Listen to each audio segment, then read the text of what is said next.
होती है, पीछे वाला टायर घूमने लगता है। बैक आ जाओ तेज़ी से। नमस्ते दोस्तों, ये है मेरी बोलेरो नियो N10। गाड़ी लिए लगभग मुझे 13-14 महीने का वक्त हो गया है। तो आज हम बात करेंगे इसके ओनरशिप रिव्यू के बारे में, मुझे क्या क्या अच्छाइयाँ मिली और क्या नुकसान झेलना पड़ा गाड़ी से रिलेटेड। तो आइए एक एक करके शुरू करते हैं, बने रहिए हमारे वीडियो में। पहले गाड़ी के बारे में कुछ बेसिक जानकारी दे देता हूँ। ऐसी मिलती है इसकी कुछ की, लॉक, अनलॉक और ये फाइंड मी लैम्प्स। इसको दबाने से गाड़ी आवाज़ करती है और गाड़ी खोजने में आसानी होती है। फ्लिप कीज़, जो इसकी सेकंड वाली चाबी होती है वो डमी रहती है, उसमें लॉक अनलॉक का बटन नहीं मिलता। ये महिंद्रा का लोगो, स्पोर्ट्स यूटिलिटी व्हीकल। ये N10 है, इसके ऊपर ये सेकंड टॉप मॉडल है, इसके ऊपर N10 ऑप्शनल भी आता है, उसकी बात हम बाद में करेंगे। बात करें गाड़ी के पावर और इंजन के बारे में, तो ये एमहॉक डीजल इंजन सिर्फ डीजल में ही आती है। इंजन ऑप्शन भी 1500 सीसी का एक ही ऑप्शन आता है। 3 सिलेंडर इंजन जो प्रोड्यूस करता है 100 bhp। बहुत से लोग 3 सिलेंडर का नाम सुन के घबरा जाते हैं या कम पावर होगी, तो ऐसा कुछ भी नहीं है। 3 सिलेंडर के हिसाब से गाड़ी काफ़ी पावरफुल और दमदार है। बात करें साइड प्रोफाइल की, तो 15 इंच के अलॉय व्हील्स मिलते हैं टॉप मॉडल में।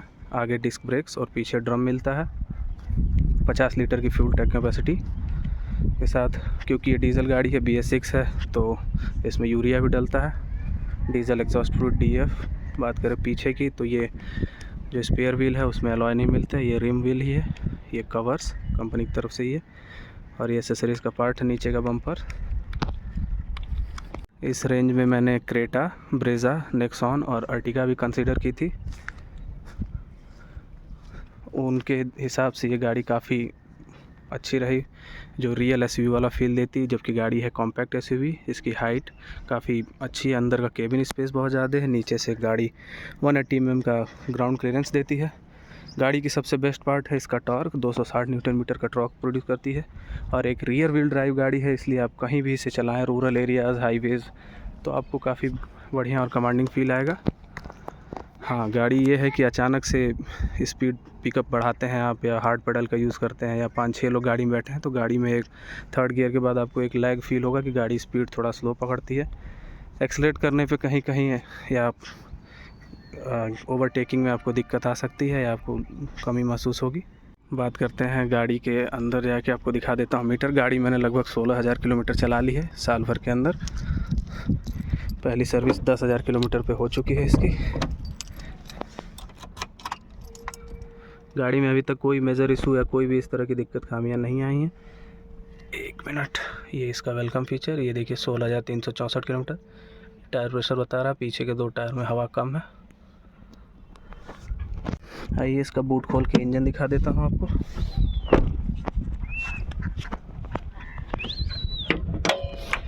ये है इसका 1500 सीसी का 100 bhp एमहॉक डीजल इंजन, जो प्रोड्यूस करता है 100 bhp। थोड़ा काफ़ी गंदा हो गया है अंदर से इंजन। 10,000 किलोमीटर की फर्स्ट सर्विस जो कि फ्री रहती है, मेंटेनेंस वगैरह, उसमें मेजर काम ये हुआ था कि इसमें oil change, gear box oil change और फिल्टर्स चेंज किए गए थे। पहली से मेजर सर्विस में लगभग 8,000 रुपये का खर्चा आया था, जिसमें 5 साढ़े 5,000 में सर्विस डन हो गई थी। 2,500 या 2,200 के आसपास इसका एक प्रोटेक्शन किट आता है, जिसमें नीचे के जितने भी चेसिस और वर्क होते हैं उसको गार्ड या पेंट की कोटिंग की जाती है, तो वो भी मैंने ऐड ऑन कराया था, जिसकी वजह से मेरा जो फर्स्ट सर्विस थी वो करीब 8,000 रुपये के आसपास पहुंच गई। ओवरऑल गाड़ी काफ़ी दमदार लुक और काफ़ी रजिड फील कराती है आपको, क्योंकि ये लेदर फ्रेम चेसिस व्हीकल है और रियर व्हील ड्राइव है। अर्टिगा मैंने इसलिए कंसिडर नहीं की क्योंकि उसका एक मेजर ये था कि बीच वाली सीट जब तक आप फोल्ड नहीं करेंगे, आप थर्ड रो में एंटर नहीं कर सकते। इसमें ऐसा कुछ भी नहीं है। आइए इसका बूट खोल के दिखाता हूँ। ये है इसका 384 लीटर का बूट स्पेस, जो अपने सेगमेंट में काफ़ी सबसे बड़ा और काफ़ी अच्छा है।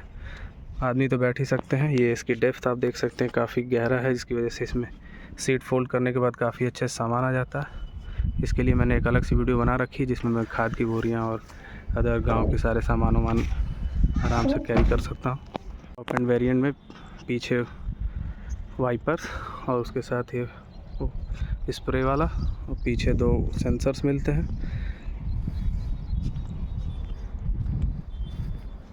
गाड़ी की 3 सर्विस लगभग फ्री रहती है, 1,000 किलोमीटर पे, 10,000 और 20,000 किलोमीटर पे। 1,000 किलोमीटर पे सिर्फ गाड़ी का रेगुलर चेकअप के लिए बुलाते हैं, सारे गाड़ी को ऊपर ऐसे क्या बोलते हैं उसको, हाइड्रोलिक्स पर चढ़ा के सारे नट बोल्ट का देख लेते हैं कि कुछ ढीला तो नहीं है। मेरी गाड़ी 10,000 किलोमीटर की जो पहली सर्विस है उससे पहले काफ़ी बेकार माइलेज देती थी या कम माइलेज देती थी। स्कॉर्पियो से भी कम माइलेज देती थी, ऐसा लगता था कि गाड़ी कितनी क्या ही। लेकिन जैसे 10,000 किलोमीटर की फर्स्ट सर्विस हुई उसके बाद एवरेज काफ़ी इम्प्रूव हुआ। गाड़ी पहले सर्विस से पहले मेरी 12-13 का एवरेज देती थी। आप कितना भी स्मूथ चलाइए या जैसे ही सिटी और हाईवे ड्राइव मिक्स होती थी या गाड़ी थोड़ा सा भी हार्ड चलती थी, 12-13 का एवरेज देती थी। जबकि इस समय क्या है, इस समय सिटी में आराम से गाड़ी 14 का एवरेज देती है, 14.2 से 14.45 तक। और अगर मैं हाईवेक्स की बात करूं और 80-90 की स्पीड पे आप क्रूज़ करते हैं तो गाड़ी काफ़ी अच्छा माइलेज देती है, जो कि 17-18 तक भी पहुंच सकता है। मतलब 17 तक तो लगभग दे ही देती है। ये देखिए 14.8 किलोमीटर अभी गाड़ी चल के आई है कहीं से, पहाड़ों ख़राब जगह पे गई थी, इसलिए गाड़ी के अंदर बैठ के बात करते हैं। बाहर काफ़ी गर्मी है तो गाड़ी स्टार्ट कर लेते हैं, एसी चला लेते हैं।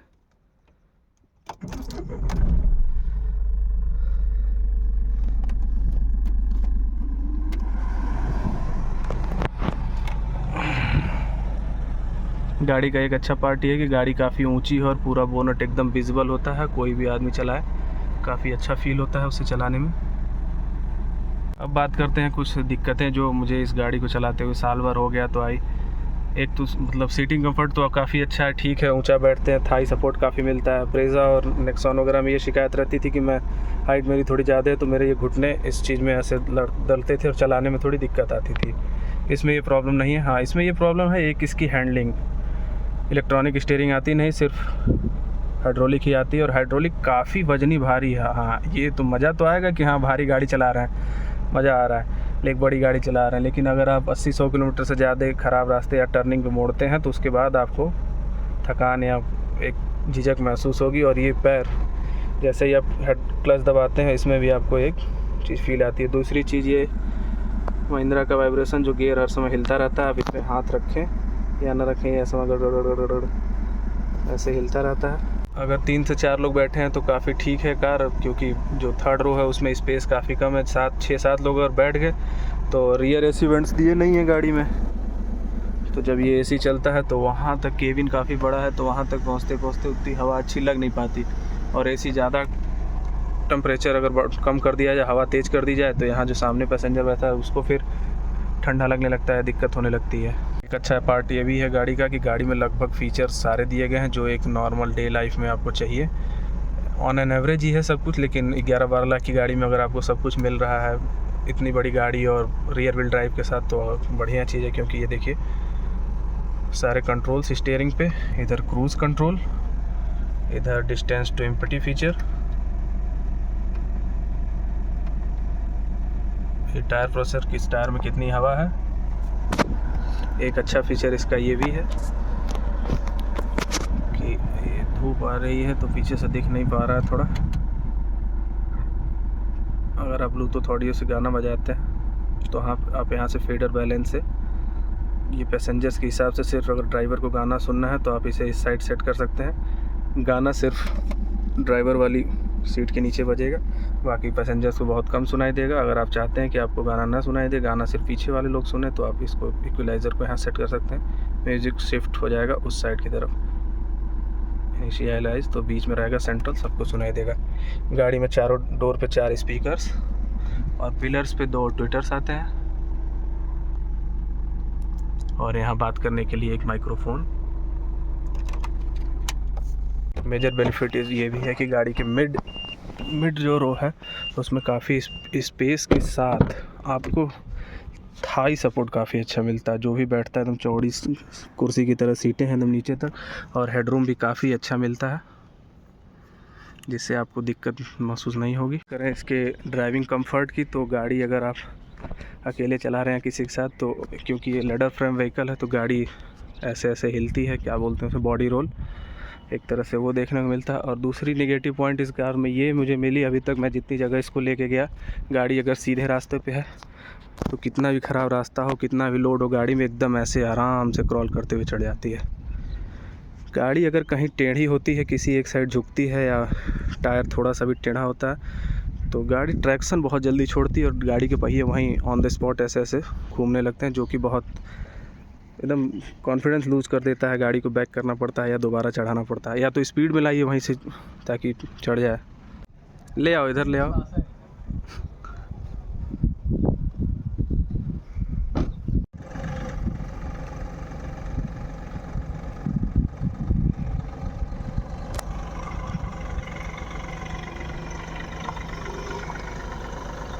अभी मैं जिस चीज़ की बात कर रहा था ट्रैक्शन वाली, अभी मैं गाड़ी इस ऊंचाई पे चढ़ा के दिखाता हूँ आपको।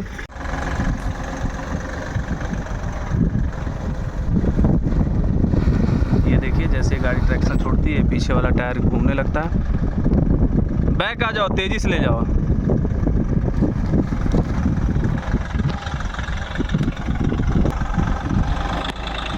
तेज से ले जाओ।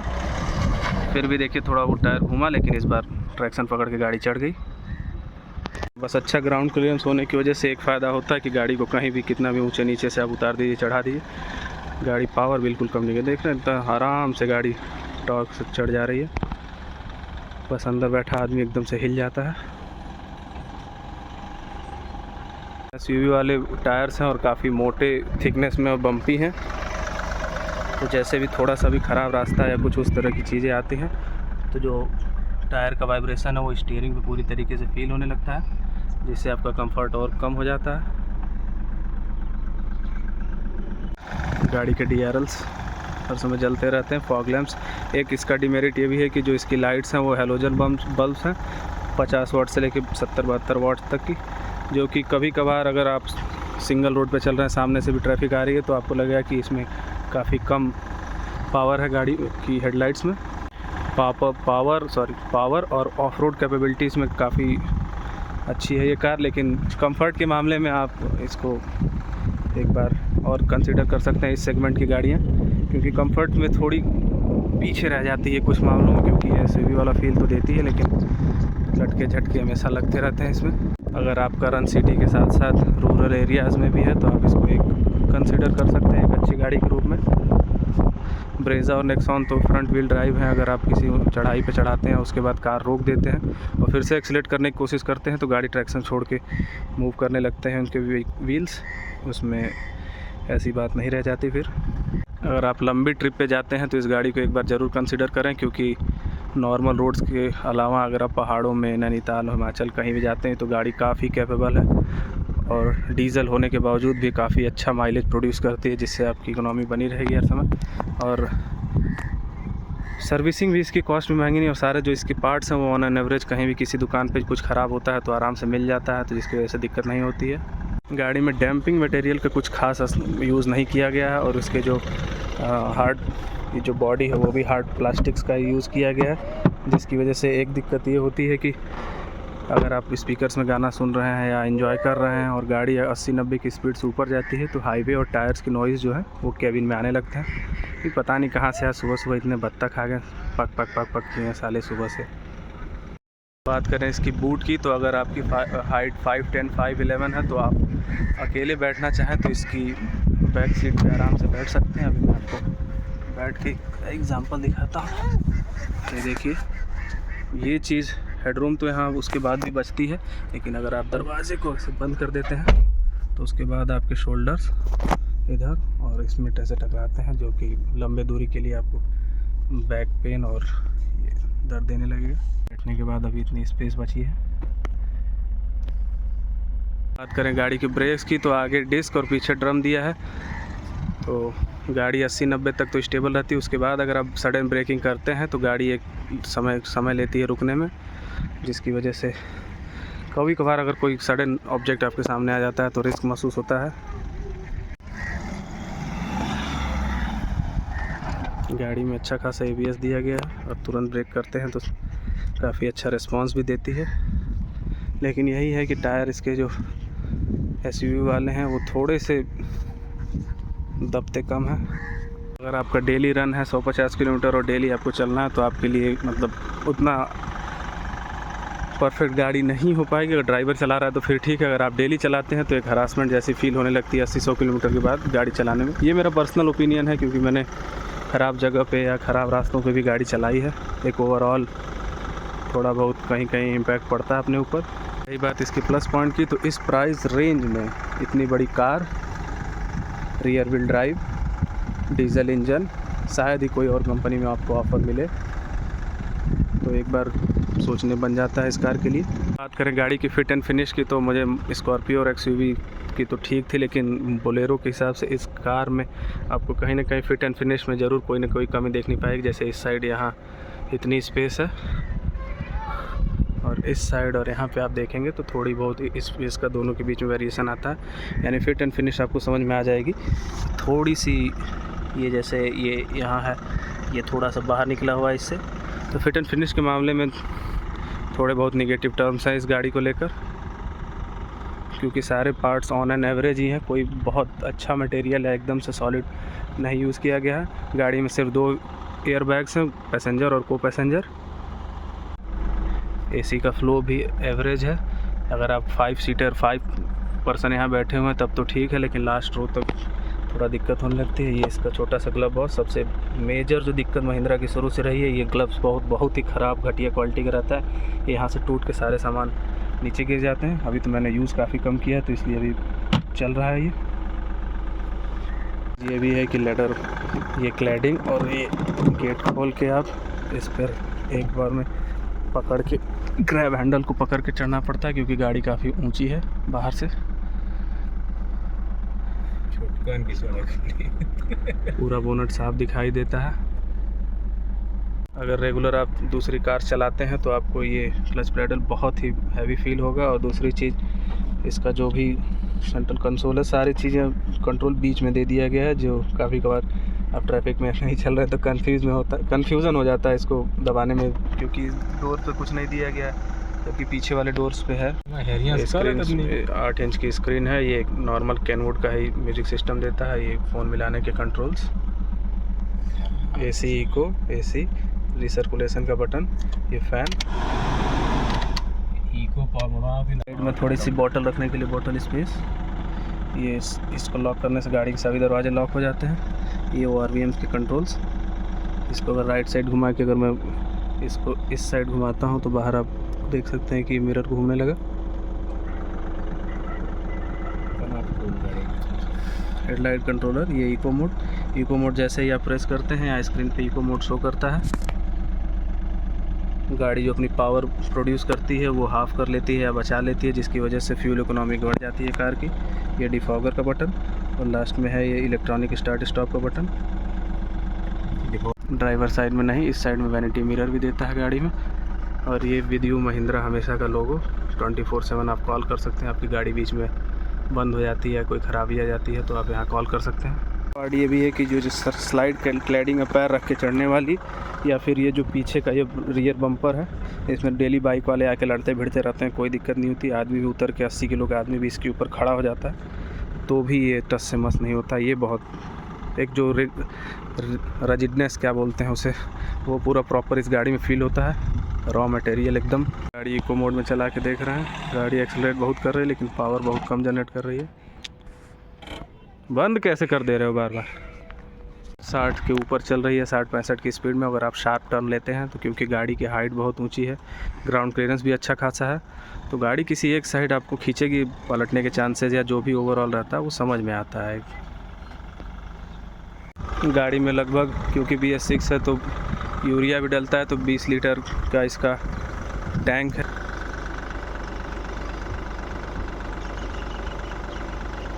बात करें इसकी टैंक 20 लीटर, 10,000 किलोमीटर की सर्विस या 10,000 किलोमीटर गाड़ी चलाने पर लगभग मेरा 11 लीटर के आसपास ये ख़त्म हुआ था डीजल एग्जॉस्ट फ्लूइड, जो कि लगभग 900 या 850 के आसपास। महिंद्रा की 10-10 लीटर की बाल्टियाँ थी तो 2 बाल्टी के आसपास, सॉरी, मैंने डलवाया। लगभग 11 लीटर ख़त्म हो गया था, 9 लीटर बाकी था, वो चेक करके वहाँ बताते हैं, उसी हिसाब से डालते हैं। और ये है diesel fill BS6 urea, 50 litre की फ्यूल टैंक कैपेसिटी, जो एक बार फुल करने पर 700 से 800 किलोमीटर आराम से गाड़ी चल के जाती है।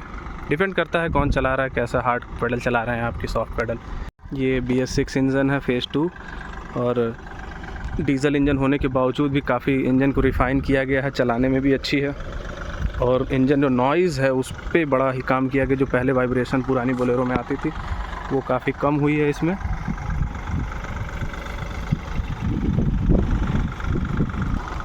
हाँ, लेकिन एक पर्टिकुलर स्पीड और 2000 आरपीएम के ऊपर जाने पर गाड़ी का वाइब्रेशन और जो सारी बाहर की नॉइज़ वगैरह है वो अंदर सुनाई देती है अच्छी खासी।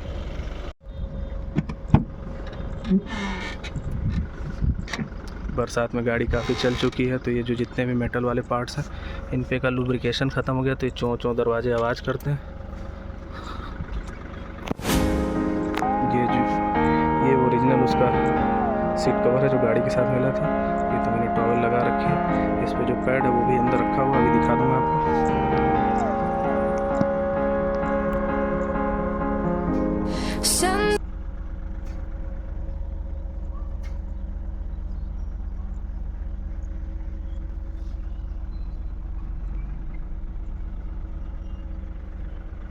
ये जो थर्ड रो के स्क्वायर ग्लास हैं ये भी यहाँ से खुल जाते हैं।